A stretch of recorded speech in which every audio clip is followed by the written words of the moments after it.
Good morning. Happy Saturday. So I've been up for, it's about 6 a.m. now. I've been up for about an hour and a half. I got up at 4:30. I don't know what could possibly be keeping me awake, but I got a little work done on the book, which on the weekends I typically don't do. I save that for the 5 weekdays and then I take the weekends off. But I was up, the house was quiet. I decided to get some work done. I decided, since I have a lot to do today, that I would get out here and do a job that I've been putting off, which is ridiculous since it's one of the biggest crops. Although I'm not going to be living here to harvest this crop, but I am going to take care of it for hopefully the new gardeners that will be living here. And that is my tomatoes. And if you've watched me for any length of time, you know that bushy tomatoes like this is not how I grow them. I don't even have my hooks up yet. I have the one hook done that I showed you guys on the video.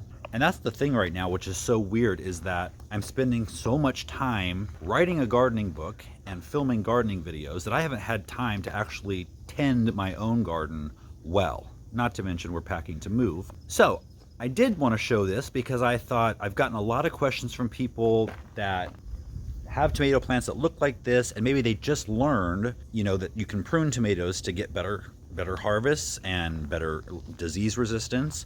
And so I'm going to show you that even if you waited a long time like this, it's still doable. And even if you wanted to get the hooks and grow them how I grow them, and I'll put a link down below, it's still not too late. So I'm just going to set the camera up, show you what I do, how to prune tomatoes. Let's get to work. So as you can see, when you plant tomatoes 1 foot apart, you have to prune or they end up looking like this, a wild jungle. But while it isn't ideal that I waited this long, it is not unfixable. So while all of this growth is overwhelming, and I have, 16 plants in here? I don't remember. You just got to focus on one plant at a time and just continue down the row, and before you know it, you'll be done. So the first thing I'm going to do on any plant is take off any yellowing leaves or dead leaves. Anything that's got any type of blemish, I'm going to remove it. And I'm going to have black fingers by the time this is done. I'm also going to take off any of the side branches, which should have been removed a long time ago, but they weren't. So we have the main stem here going up. And so all of these branches coming off the sides, I'm going to snip off.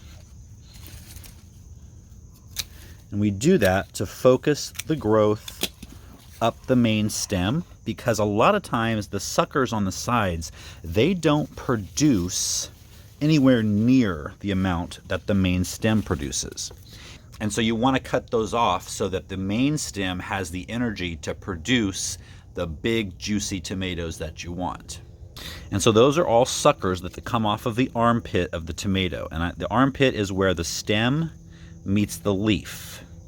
And this is the sucker. So you break it off. Now, that is not to be confused with the blooms, because the blooms do not grow out of the armpit. As you see, they grow here right off of the main stem. There's no leaf coming out here where they join the plant. And they're blooms, so you can tell the difference. Now right here, back up, you're going to see the main stem continues up this way, and this is a sucker that should have been pulled off several days ago. So I'm going to snip it off. Continuing up the stem, there's an armpit there, there's no sucker there yet. There's an armpit there, there's no sucker there. So we're good. Now here at the very top, you see there is a sucker coming out of this armpit here, so I'm just going to remove it. So as far as pruning is concerned, this one plant is done. Nope, it's not. There's a sucker right here. See? Armpit, sucker. Remove. Now this plant is done.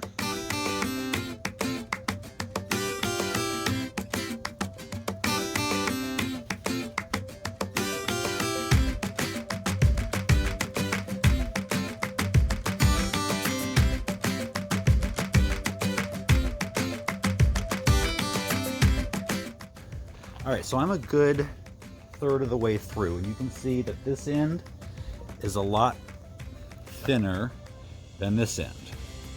I want to take you in a little closer and show you something, because a lot of times when I'm taking out the side shoots and they're about that long, which is typically how long they're supposed to be when you pluck them off, not 2 feet like I've got some growing right now,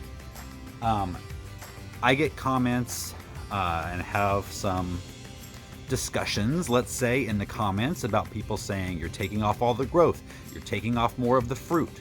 Why would you do that? And I always say, because the side growth takes energy away from the main stem where most of the fruit is going to be grown. I've got a great example to show you now that I have let this go so long. I did it just for you, for this example. Let's go in and look. So on this short tomato plant, we've got 1 truss of flowers, we've got 2 trusses of flowers, and then up at the top there's a 3rd one starting.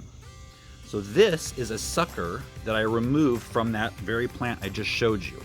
It's the same height, the same length as the main stem.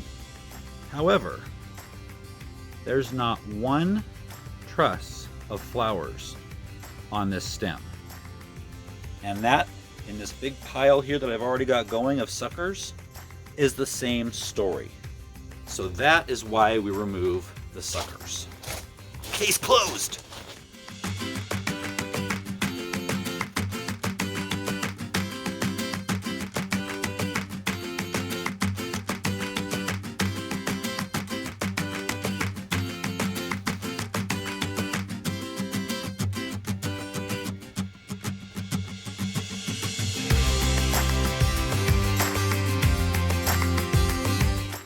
All right, so let me show you now.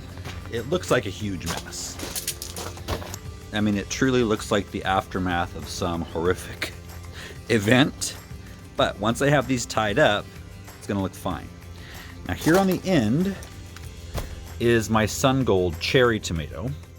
As I've mentioned in the past, you don't prune cherry tomatoes because unlike regular tomatoes, their side growth actually does produce fruit.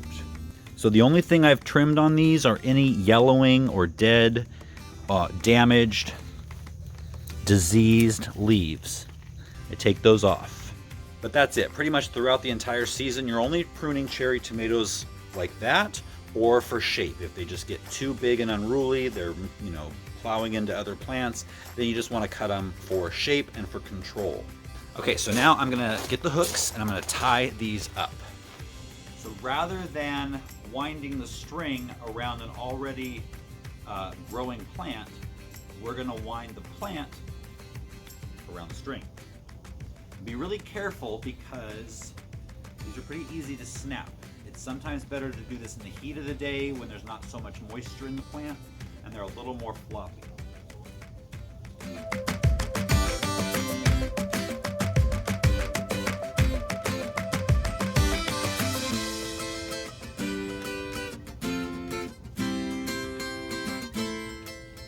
One down, however many more to go.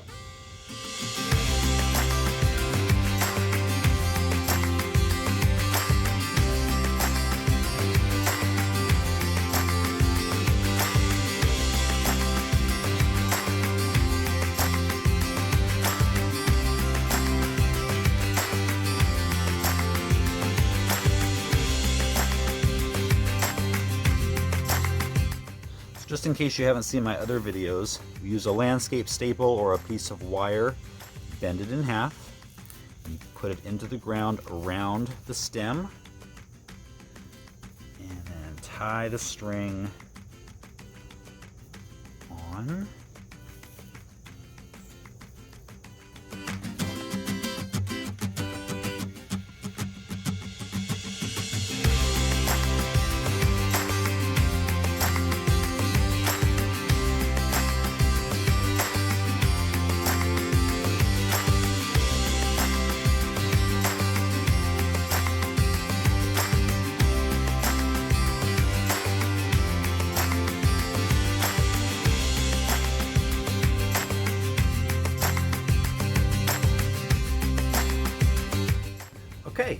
all done. Fingers minimally blackened, and I didn't snap one stem. I think that's a first.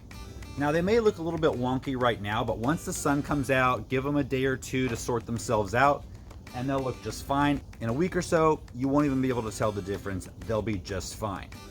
The one casualty of this situation was not a tomato plant. It was actually my companion planting of basil. I had a row in front of them, and they were so shaded out that a lot of them are gone. They died, and some of them are super leggy and probably won't recover. So I will have to replant the basil. Overall though, quite a difference. We have a lot more airflow, and the plants are ready to produce a big harvest this season. Unfortunately, I won't be the one harvesting them. Oh well, just focusing on the bigger and better things that I'm going to be able to do at the new property. If you learned something, please give the video a thumbs up, subscribe if you haven't already, and I will see you next time.